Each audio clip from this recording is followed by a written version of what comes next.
अस्सलाम वालेकुम दोस्तों।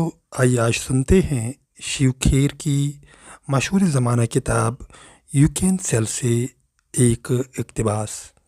तरतीब पेशकश तारिक अहमद मलिक।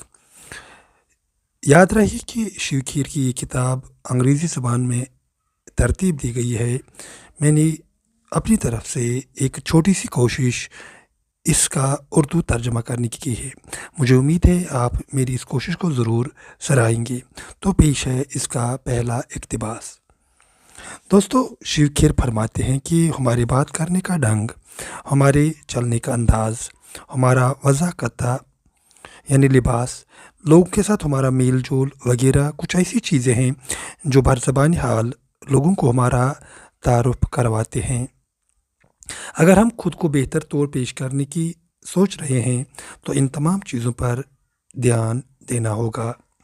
हमें हर वक्त लगता है कि लोगों के दिलों में जगह बनाने के लिए हमें अपनी शख्सियत में निखार लाना होगा। हम उमूमियत की सीढ़ियाँ चढ़ चढ़ कर बिलाखिर अपनी काविशों से ख़ुसूसियत के पायदान खोज निकालते हैं। हमारी कामयाबी लोगों के लिए मानिखेज़ होती है, क्योंकि अगर हम कामयाब हैं तो लोग हमारे नक्शे कदम पर चलकर कामयाब होने की जस्तजू में रहेंगे। नाकाम लोग किसी की नज़र में नहीं आते। कामयाब होने के लिए कुछ लोग जुगाड़ भी लगाते हैं, लोगों के साथ चालें भी खेलते हैं, मगर कुछ लोग लंबा रास्ता लेते हैं और सालिया उसूलों पर ही कारबंद रहते हैं। सच मानो तो मेरी कामयाबी की पूरी कहानी इन्हीं सालिया उसूलों पर मबनी रही है। जुगाड़ सब मसनवी होता है, कभी भी आपका बांडा फोड़ सकता है, मगर उसूल, दयानतदारी और सालमियत से शख्सियत को मुज़य्यन करती है। मैंने इस दयानतदारी की महक को पूरी ज़िंदगी महसूस किया है।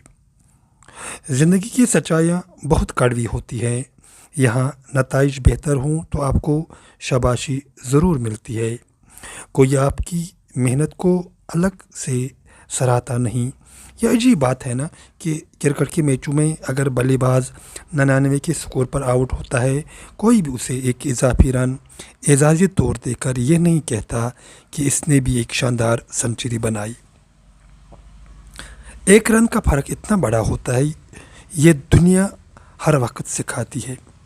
अगर आपको दुनिया में अपना नाम बुलंद करना है तो कभी भी 99 पर पहुंचकर खुशियां मत मनाइए, बल्कि अपने जोश जज्बे, जज्बात और अपनी पेशेवराना सलाहियतों को बरोई कार लाइए, ताकि इस आखिरी रन का लंबा फासला आप बिलाखिर तय कर पाएँ और आप भी जश्न मनाने के काबिल हो जाएं। जब मैं मेट लाइफ इंश्योरेंस में पूरे 1 महीने काम करके भी एक भी ग्राहक नहीं ला सका तो मेरे मैनेजर ने मुझे अपनी कैबिन में बुलाकर कहा, शिव, यू आर फायर्ड। मैंने गिड़गिड़ाते हुए कहा, मिस्टर जो, मैं एक सीधा साधा कॉमर्स ग्रेजुएट हूँ, सीखने के अमल में हूँ। मेरी ज़मीन अभी बहुत तंग है, थोड़ा वक्त दीजिए। मैं कोई डॉक्टर, इंजीनियर या अकाउंटेंट तो नहीं हूँ कि आसानी के साथ अपना काम कर सकूँ। जो ने कहा, जिन लोगों को तुमने कामयाब अभी कहा है, दरअसल इन्हीं की ज़मीन तंग है। उन्होंने पूरी दुनिया छोड़कर अपने लिए एक छोटा कमरा पसंद किया है और वो उसी कमरे में पूरी उम्र फंस चुके हैं। अभी तुमने कोई फील्ड नहीं चुना है, अभी तुम्हारे सामने पूरी कायनात पड़ी है। पूरी कायनात मानो कि तुम्हारे इंतज़ार में है। मैंने जवाबन कहा, मिस्टर जू, मैंने कभी इस जाविये से खुद को देखा ही नहीं। जो ने गुस्से के लहजे में कहा, क्योंकि अब तुम काम से निकाली जा चुकी हो, तुम्हारे पास वक्त ही वक्त है, अभी के फ़िलहाल दफ़ा हो जाओ। उस दिन मुझे पता चला कि आपका मेंटोर अगर आपकी कामयाबी पर इतनी बेरहमी के साथ चिल्लाए तो वो आपको ज़िंदगी को सही जावियों से देखने की तलकीन करता होता है। मिस्टर जो की उस बेरहम नसीहत ने आने वाले दिनों में मुझे कामयाबी की शाहराह पर कदम रखने का हौसला दिया। आज मैं जो भी हूँ, मिस्टर जो की बेरहम नसीहत की पैदावार हूँ, और वो भी ऐसी पैदावार कि सातों बर-ए-आज़म के सनतकार میری باتوں کو تعویذ بنا کر پہن لیتے ہیں اور سچی معنوں میں زندگی جی لیتے ہیں۔ دوستو، ایلیٹ جنہیں اردو میں اشراف کہتے ہیں، ان کا ایک کلاس ہوتا ہے، ایک اعلیٰ رتبہ ہوتا ہے۔ یہ رتبہ کیسے حاصل کیا جاتا ہے؟ آئیے جانیں۔ ہر ایلیٹ پیشہ ور ریس کورس کے گھوڑے کی مانند ہوتا ہے، مگر اسے اول آنے کی لت لگ چکی ہوتی ہے۔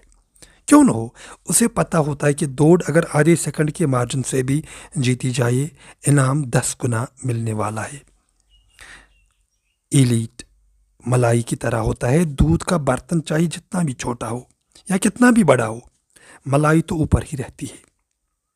ہر ایک انسان میں جیتنے کی قابلیت ہوتی ہے، مگر ہر ایک انسان میں جیت کے لیے درکار چاہت کی آگ بلند نہیں ہوتی۔ جس انسان کی چاہت کی آگ جس قدر بلند ہو، اسی قدر وہ ایلیٹ کلب میں جانے کا دعوے دار بن سکتا ہے۔ ہم بیمار ہو جاتے ہیں تو 10 میل دور ڈاکٹر کے پاس چلے جاتے ہیں۔ راستے میں نہ جانے کتنے ڈاکٹروں کو ہم نظر انداز کرتے جا رہے ہیں۔ کیا ہمارا چنندہ ڈاکٹر زیادہ پڑھا لکھا ہوتا ہے؟ شاید نہیں۔ ٹھیک اسی طرح ہماری کار خراب ہو جائے تو بہت دور رہ رہی اپنے پسندیدہ میکینک کے پاس جاتے ہیں۔ کیا اس کے پاس زیادہ کوالیفیکیشن ہوتی ہے؟ شاید نہیں۔ شاید ہم اپنے کام کے مطابق صحیح آدمی کی کھوج کر چکے ہوتے ہیں۔ کوئی چیز تو ہے جو ہم کو ادراک کرواتی ہے کہ فلاں شخص ہی اس کام کے لیے دا بیسٹ ہے۔ آخر کیا ہے وہ سم تھنگ؟ کیا ہے وہ چیز؟ اسی سم تھنگ یا اسی چیز کا نام ایکس فیکٹر ہے۔ یہ دراصل اس احساس کا نام ہے کہ میں ایک صحیح آدمی کے ساتھ کام کر رہا ہوں۔ اس پر یقیناً بھروسہ جتایا جا سکتا ہے۔ ہماری کامیابی کی گاڑی یہی سے چل پڑتی ہے۔